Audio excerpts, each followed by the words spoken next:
2 videos, 2 days, back to back. I feel like a YouTuber now. It's getting weird. Welcome back. If you're watching this and you haven't watched part 1, go watch part 1 where I break down the offensive upcoming free agents. But today, this will be part 2 where I talk about the defensive free agents that we have coming up. Let's start things off with the man himself, Taven Bryan. So long, buddy. It's been a long ride with Taven. Drafted him at 29, I believe, after the 2017 season. Saw comparisons to J.J. Watt, believe it or not. Yes, this man was compared to this man. Whoever came up with that should be fired immediately and never given a job within the sport again. We didn't pick up his 5th-year option, so Taven is now set to be a free agent, and I believe that we should let him go. If he remains a free agent, we should pick him up every time we play the Colts because for some reason he owns Quentin Nelson. Gonna miss the campfire celebration. Apparently that's his sack celebration. We just never really got to see it because the guy didn't really make plays. Boom. Roasted. So yeah, Taven Bryan, after a long 4 years, will finally hit the open market. So long, Taven. It's been a fun ride. Up next, we kind of got a fan favorite, Jihad Ward. Brought him in for a 1-year deal from Baltimore. Came in with Joe Cullen. Great locker room guy. People love him.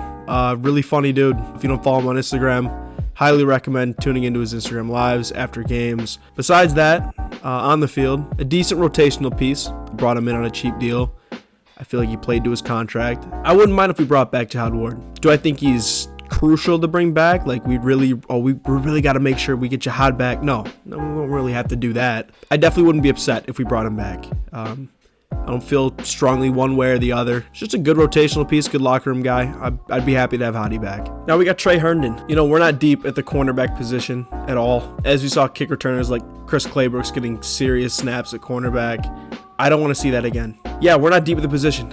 Trey gives you versatility. He can play the boundary. He can play in the slot. He has experience. He's a vet now at this point. And Trey Herndon is the guy I'd like to bring back. I like Trey Herndon more than most. I think Rudy Ford played fantastic in the slot for us last season, though. So if our mindset is to bring back Rudy Ford, play him in the slot, put Tyson Campbell and Shaq out in the boundary, Trey Herndon wouldn't be a bad option to have to just slide in at different spots. Just, you know, if an injury happens, health and safety protocols, you know, a bunch can happen. It's the NFL. Having good depth with an experienced player like Trey Herndon is a good thing to have. I'd rather have Trey than let him go.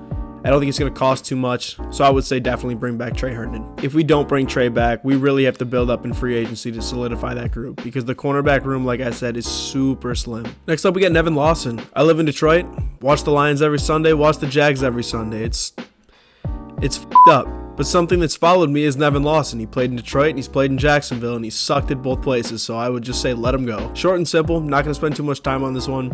I just let him go. I know I said we're short at the position, but it's tough to find a worse option than Nevin Lawson. Sorry, pal. Next up, we got Adam Gotsis, or Adam Clancis as Urban Meyer would like to call him. Urban Meyer. Wow. What a time to be alive.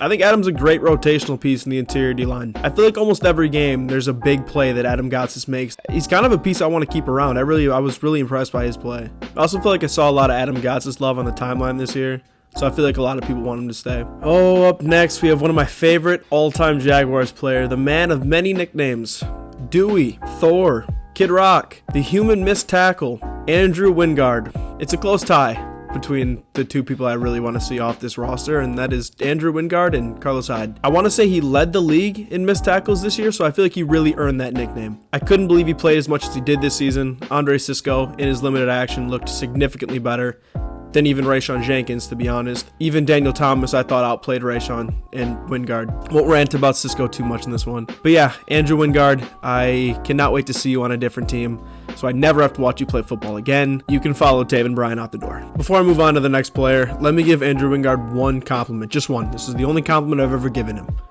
You are a decent special teams player. There, I did it, I said it, I almost threw up, but I did it. It's over, done, moving on.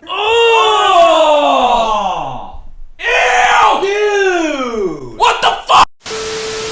Next up, we got linebacker Dakota Allen. Last chance you star. I want to bring back Dakota. I think he played great in his limited snaps. I think he had a great game against Miami and London. I've been a big fan of this guy since last chance you. Was super excited when we got him. Really great guy. Do I think he could become a starter or a potential impact player? No, not necessarily. But I think he gives you good snaps and rotation. I think he's decent on special teams. I'm a big Dakota Allen fan, so selfishly and without real reason behind it, I'd like to keep Dakota. Would love to maybe interview him one day. To wrap things up, I'm kind of going to do it similarly to what I did in part 1 and kind of go over the lesser important impact players who are hitting free agency. So those players I have down are Chappelle Russell, Tyrell Adams, and Laurenti McCray. Chappelle Russell is somewhat similar to Dakota Allen.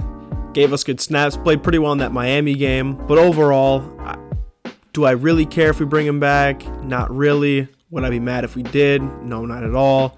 I think he's good depth to have. Nothing really more than that. But yeah, overall, not a huge impact player. I'd be fine to let him walk. For Tyrell Adams, not going to lie, I had no idea who he was. I like to think I have a good grasp of the roster, almost, to the practice squad even. But Tyrell Adams is a guy who I've never heard of. I remember him in week 17 forcing a fumble and being like, who is that and where did he come from? But yeah, he had a decent game in week 17 against the Colts. I don't really know too much about him, so I'd probably say let him walk. But that could be naive. I'm not really sure. And then Laurenti McCray, a one-time captain in 2017, I want to say, was special teams captain. He's in a little bit of trouble right now. I'm not really sure what the situation's looking like right now. You can research it yourself. I'm not going to put him on blast on here. But yeah, he's getting up there in age.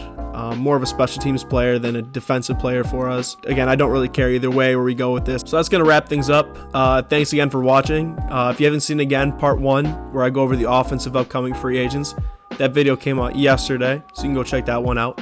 So make sure to like and subscribe. Follow me on Twitter. Link will be right here. Yeah, and leave a comment. Let me know what you think, who you want to keep, who you want to let go, maybe what free agents you want to look at, maybe what videos you guys want to see. So yeah, thanks again for watching, and as always, go Jags.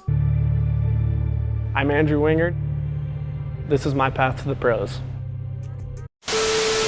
To wrap things up, I'm kind of gonna do it. To wrap things up, I'm kind of gonna do it similar. Dude, talking is hard.